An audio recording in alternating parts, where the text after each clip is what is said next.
Hello guys, in today's video, I'm gonna show you how you can easily claim your Xbox Game Pass on your new laptop or PC.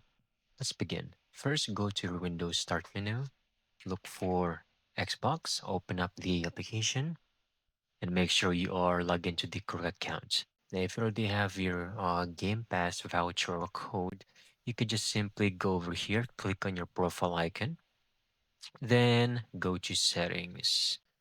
And over here, you'll see a section redeem a code. Click on this red, already mean it's the green button. Then for a few seconds, it will load. Here, you can now enter your code and redeem it. So just make sure it follows this format. It will ask you to enter 25 character code. Now, if you don't have this option, most likely that your account has already automatically integrated your Game Pass. And pretty much you just need to load up your account and it should show up right away. And that's it. That's how you can easily get this done. Thank you so much for watching. I hope you found this video very helpful.